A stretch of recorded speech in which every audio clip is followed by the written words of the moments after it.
Hello, Claire Hamilton. Hello, Sara Cox. Welcome, lovely people. God, you're all looking sexy today. Just thought I'd do a bit of flirting with the listeners. To Teen Commandments, your turn. This is a show where we try to untangle the often cray-cray brains of our teenagers, and we do it through the medium of your stories, which I've got to say, babe, always fantastic, aren't they? Yep, they're amazing. So I hope you've had a lovely couple of days. Our main episode is on a Monday. You can watch that on YouTube. And please, wherever you find us, be it YouTube, Spotify, Apple Podcasts, Amazon Music, Facebook, wherever you listen to us, please leave a little review. Yeah. Tell everyone that it's dead A good review. A good review, ideally. Or just lie. So, as ever, excellent stories coming in to hello@teencommandments.co.uk. Question of the week this week. Oh, I forgot to get you to do a trumpet on the last episode. Oh. Do a little one. Do-do-do-do-do. Nice. Have you ever been dumped in a cruel manner, or have you dumped someone horribly? Well, we've had a little story in. They're calling themselves Fanny Craddock. Oh. Not their real name, I'm presuming. The real Fanny Craddock, of course, the Nigella Lawson of back in the day, possibly in the 50s, 60s, I think, TV chef, I think is no longer Oh, really? of this realm. Right. But this Fanny Craddock, Fanny for short, Okay. has written, I've always wanted to write in, and when you asked about dumping and being dumped, something flooded back into my menopausal brain that I thought you'd enjoy. Picture the scene, she says, which I always like because, do you know who used to say that? The one in the Golden Girls. Oh, really? Picture the scene. 1946. I love the Golden Girls. So, what's the music? Thank you for being a friend. Do you remember it used to be on, was it Channel 4 after So school? good, yeah. After you'd done all your Neighbours and you were going away and then you'd go to Classic, Golden Girls. Classic.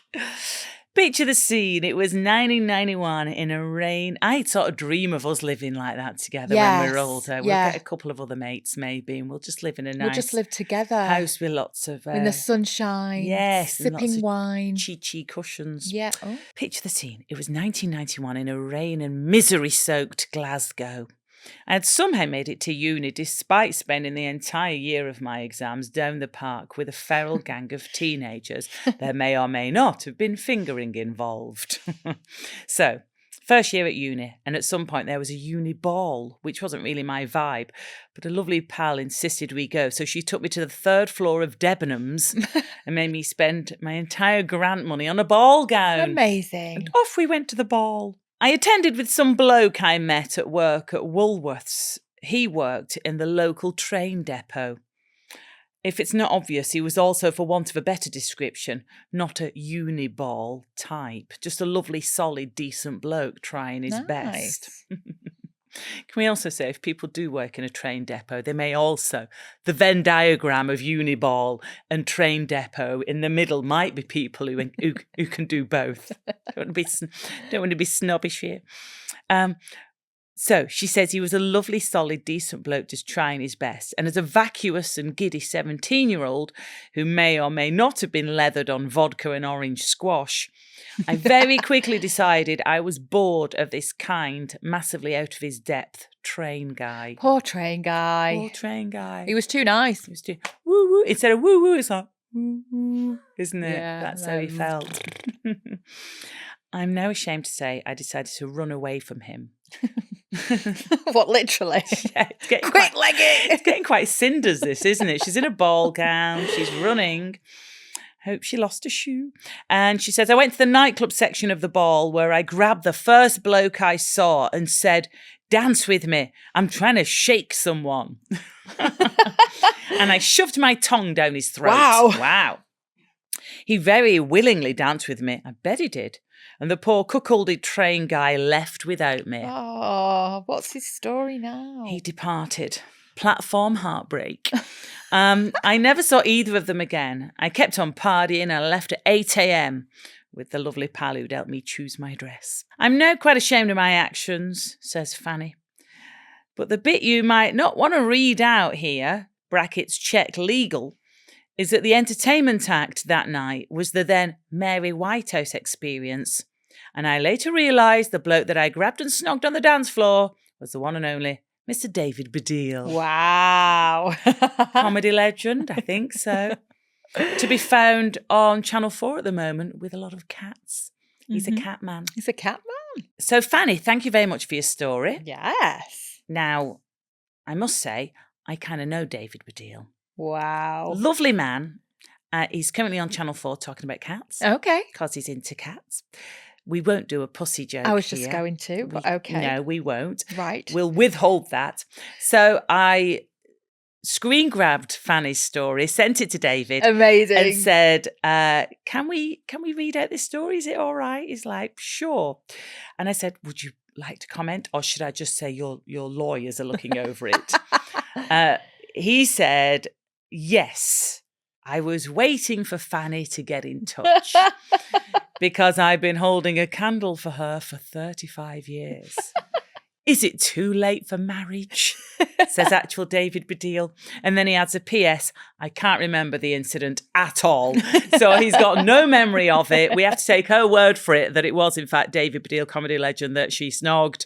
He can't remember. It was a while back. It was a while back. Either way, fantastic story, Yeah, Fanny. it's a great story. Don't be a stranger. Come back with any more, please. So thank you very much, David Baddiel, and thank you, Fanny. Okay, this next one from Anonymous. Dear Sarah and Claire, I'd rather remain anonymous, please, as I feel a bit bad about not telling my lovely friend the story I'm sharing with you. And it comes from when we were 18 years old. So a friend, she's still friends, I presume, doesn't know about this story. We've not got any of them, have we? I don't think so. We haven't. Well, I'd like to think not. Definitely not. But it's a good place to confront me now, Yeah, just in case just your giving eyes you the were like, opportunity now. definitely not. Right. I have no secrets from you, my love. Back in the 90s, says Anonymous, my brother was mad keen on sport and not that interested in school. For his 16th birthday, he was gifted a briefcase from our uncle. Even in the 90s, this was a random gift for a 16-year-old. My uncle worked as an accountant, and I think he thought the briefcase might suddenly inspire my brother to want a sensible career. The unwanted gift was dumped in the bottom of my brother's wardrobe and forgotten about. A briefcase to a 16. There was always a boy at school who had a briefcase. There wasn't there? I think it was a bit of a present thing, like, I'll buy this and you'll have a successful career. There you go. Roll on a year or so later, and I was in my brother's room, which of course was out of bounds for me. I spotted the briefcase in the bottom of his wardrobe, and for some reason I decided to open it, only to find out that my brother had now found a use for the briefcase. It was well stocked with magazines, crusty socks, Oh my God. and tissues. Grossed out by my find, I closed the case and never spoke about it again. I thought it was going to say I closed the case and pulled my own eyes out, having seen Cannot unsee this. seen so much of my brother's. What would you call it? Wank equipment? Would it be? Yes. A few years later, and I'm at uni. Now, my friend from home had actually recently had a baby, which obviously was a big change from my no responsibility uni life.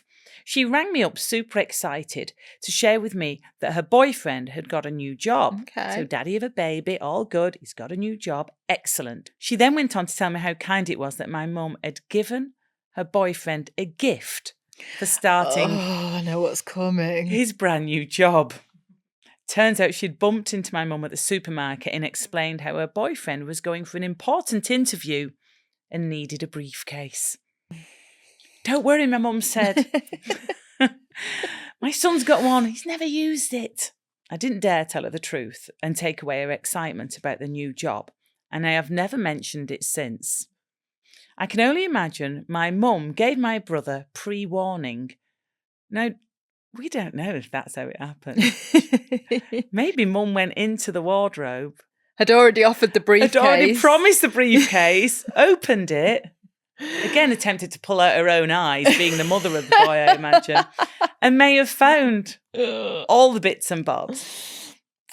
So she says, I imagine my mum gave my brother pre-warning and he dumped his stash and my mum was totally unaware. Yeah. Thinking about it now still makes me cringe how my friend's now husband headed for an interview with my brother's wank bag. Wank bag, that's the word. Oh, God. The briefcase never did inspire my brother to have a sensible job. He ended up with a career in sport. Oh, lovely. Very nice. Yeah. Excellent story, Anonymous. Thank you very much. Any more for any more? hello@teencommandments.co.uk.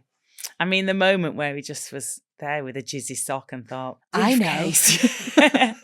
I know what I could That's do just with such a this. teenage boy brain, isn't it? Or do you think the mags first? Like he's shoving the mags and he was like, I know what I can do with these. Oh, it's brilliant. Oh. Those magazines. Hi, lovely ladies. Just listening on a train to the episode where Claire is parenting from the other side of the world. Yes. Not for long, though. You're going to be parenting in real life with both children home. Can I just say I've asked you to stop reminding me that? No.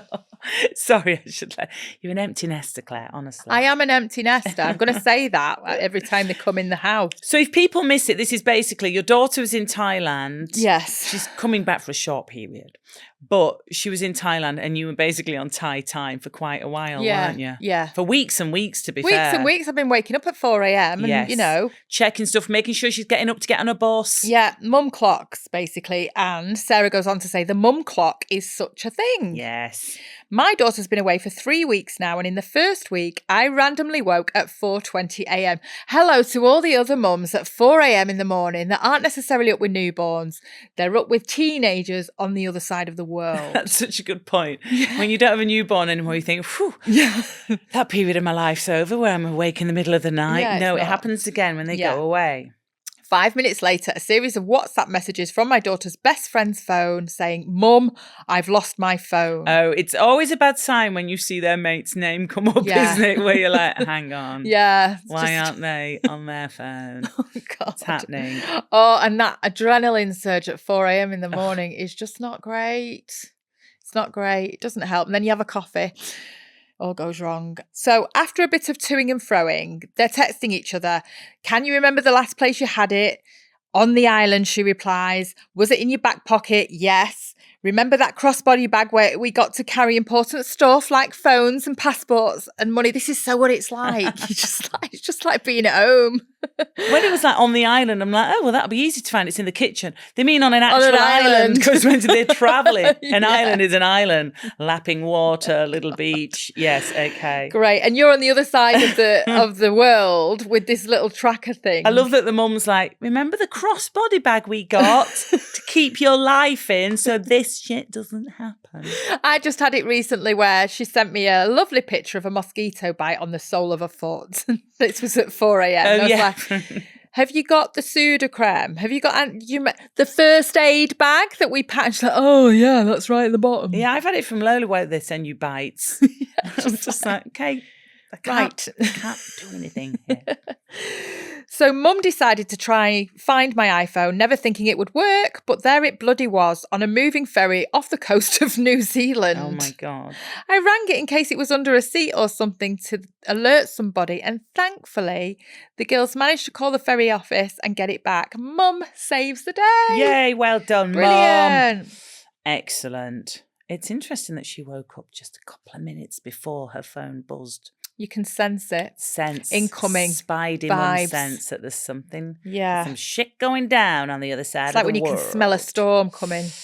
Yes, when you can feel it in your waters.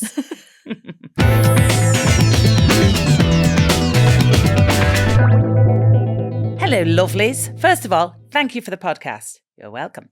I'm a single mum to a 9-year-old boy who already calls me bro, but is otherwise as yet unafflicted by teenagerdom.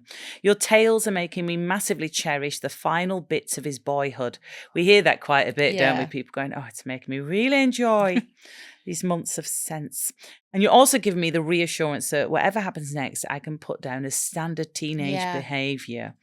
Or at least have you two to share it with. Yes, send them in. I'm 51 and your tales of growing up in the 80s and 90s have triggered a number of memories of my own teenage antics, one of which I'd like to share with you. Age 14, my best friend and I, let's call ourselves A and Z, decided we needed to see what being drunk felt like. Oh, God. And knowing that her mum was due to be out the next Saturday night, we hung around the square in town, asking the bigger teenage boys to buy us some booze. We hadn't thought through what sort of booze we wanted, so when asked, we just blurted out, vodka and whiskey. Oh, God. God. Even at 51, I couldn't have both of those. Armed with a bottle of each, we waited for A's mum to go out, mixed the two together. Oh, no. Neat. And drank it through straws, sitting on the floor of her bedroom, listening to the new U2 album. Oh, my God. Oh, it's what Bono would want. Oh, it's Bono, isn't it? Is it Bono or Bono? You know, I get confused because I call him Bonio as a joke after the dog biscuit. Oh. So I always say on radio too, I said it Bono last week. I'd say, sorry, it's because I mess about with the dog biscuit thing. If you're listening, Bonio. I'm sure he's definitely listening. Hi, Bonio. We slurped away, asking each other every few seconds, do you feel anything yet? God. And then carrying on at pace, having no clue about alcohol strength, the time it takes to kick in, or the benefit of pacing yourself. It was only when A got up to go to the loo that the effects started to become apparent. She looked very wobbly leaving the room, and I lay down on her futon bed, feeling a bit woozy too. Now, this sounds a bit like our teenage years. It does a little bit. Fast forward an indeterminate amount of time, and I was woken up by a noise. I sat up and chundered all over the bed. Oh. Dragging the duvet along with me to the bathroom with some vague idea that I'd rinse it in the bath. I was unprepared for the sight that was to greet me. A, knickers round her ankles, legs akimbo, on the bathroom floor, vomit all over herself, the toilet and the bathroom floor. Oh. Are you ready for this? We need a separate warning for this next sentence. Her gusset was particularly laden with vomit. Not a sentence I've said on the BBC. And in the post-mortem later, we ascertained that the urge to throw up had overwhelmed her mid-wee. Oh, God. She just caught it all in her pants. A farcical scene of two pissed, puking teenagers sliding around on the bathroom floor and falling over each other ensued. It's beautifully described. We did somehow manage to get ourselves and the bathroom cleaned up enough by A's mum's return for us to get away with it without being found out. We think, at least. Nothing was ever said. I mean, I'm sorry if you were that mum, you would say so. How on earth did they manage to clean that up? Were they throwing up on each other? I think it was all over the floor. It was we felt very sorry for ourselves the next day. Goodness, yeah, I bet. Did it put us off drinking? Did it, Fog? But I don't think either of us have drunk whiskey since. Thanks again for the pod and the memories, said Zed. Incredible story, Zed. Thank you very much. Tell us more, please. hello@teencommandments.co.uk. I feel like we've just scratched the surface with Zed, if I'm honest. Yeah. I've got to say, from having whiskey as a teen, I do not like whiskey. We've talked about this, but I'm sure it stems from that. Hideous. It just reminds me of that kind of story. I've got similar where it just, you damage yourself for life. Yeah, whiskey. Jesus. I'm not even grown up enough for whiskey now. No. I think it should come with your teenagers. Like I did that bottle thing where I marked the bottle. Oh, yeah. And I said to my daughter, this, because I allowed her to have a little drink of vodka, didn't I? Yeah. And I was like, this is tipsy, this is drunk, this is hospital. It's such a good... And there should also be in don't drink whiskey. Yeah. Just whiskey's not a no. Ever. Zed, don't be a stranger. I feel like... Send some more. I feel like she's got more to give. Do you, Claire? Yes, I'm just definitely. getting that. If that's her starter story, where she's sliding around with her mate, we need more, please. hello@teencommandments.co.uk. Obviously, stories of your own teenage mishaps with booze we are always into. Absolutely. It's time for our surprise story. Do-do-loo. Making her way over. Now, do you want it, Claire? Should I? Come on. Oh, my goodness. Neither of us I'm really honoured. Come on. I feel like you should be wearing... Can you do the trumpet again, please? Can an I have a opera proper glove drum roll to trumpet? open it up in a sort of glamorous way. This is a story that neither of us have ever clapped eyes on. We don't know what's going to unfold. Okay. So, surprise story. This is a follow-up from the question posed on a previous episode about where people got fruity in their teenage years. Ooh. Can I be called Annabelle, although slut more appropriate? Either works. I mean, if you go Well, I don't know if either works. Sorry, Annabelle. I'm like, sure. I've got a story of where I got fruity at 17 to 18 years old. I worked in a hotel. Loads of saucy things happen in hotels. Anyway, I was seeing a young chef. I think it would now be called Friends with Benefits. We were working in the kitchen's late shift for room service. It was all a bit quiet, and we only had a few orders to put in the dumbwaiter to send to waiting staff to deliver on various floors. What's a dumbwaiter? It's one of those little mini lifts. Oh, yes. Oh, okay. Right. People always hide in them in movies. Go up Ooh. and down between floors. It looks kind of fun. At one point in the night, one of the dumbwaiters was empty and open. As I turned around, the chef picked me up and pushed me into the dumbwaiter backwards. Oh my God. He then proceeded to lick me out with the top half of my body wedged in the dumbwaiter and my legs and vag hanging out on display. That is disgusting. I have to admit, it was bloody brilliant. Oh my God. We also had sex in the large catering fridge at the hotel, which I'm sure is a breach of health and safety. Well, I'm sure it all is, to be honest. I must note that I no longer work in catering. Good. I'm now a responsible secondary school teacher, Oh but my God. schools are also full of similar situations. Ooh, It's unreal. incredible. That's incredible. Who is that from? It doesn't say, babe. Oh, yeah, surprisingly, there's no full name. Oh, Annabelle. Call me Annabelle or Slut. Oh, Annabelle or Slut. Annabelle, Yeah. There's fantastic. nothing slutty about that, Annabelle. It's perfectly fine. That's incredible. It's great. Although I've got instant anxiety about the going inside the big fridge. Or was it a freezer? You know that man got locked inside. That butcher got locked inside a massive freezer a few years ago. It was all over the news and I was obsessed with it because he broke free with a massive frozen black pudding. Oh, did he really? Like bashed his way through he the... did? Yeah. That's Do you remember that? It was fantastic. so good. I was like, oh. Wow. We don't know if there's any black pudding involved with Well, their, no, I mean, we need some stories if anyone's got a story with a black pudding. Come on. And teacher stories, always super juicy. so good. You're saying it's happening now between teachers. That counts for Teen Commandments because Come on. obviously teachers teach teenagers. So don't be a stranger, Annabelle. Thank you very much. Hello at teencommandments.co.uk. Beautifully performed that, Claire. Fabulous. Thank you very much. Thank you. The surprise story. They're getting wilder and wilder, the these are surprise great. stories. Yeah. I've I've got a bit of adrenaline after that. You were like, Is it the story or the fact that I've read it out? I don't know. Or the coffee. I'm not sure. It might be a bit of everything. Thank you very much for listening to Teen Commandments Your Turn. We'll return on Monday with our main episode. Thanks very much for listening to Teen Commandments Your Turn. Absolute joy to have you along for the ride. great. And what a ride it was. We were all there in that dumb wait. I'm hoping there's a story about a lazy Susan. You know, where you spin. Come on. Thanks for listening. Back on Monday for our main ep. Have a lovely time in your lives till then. And Claire, love you. Bye, God. I love you. Bye.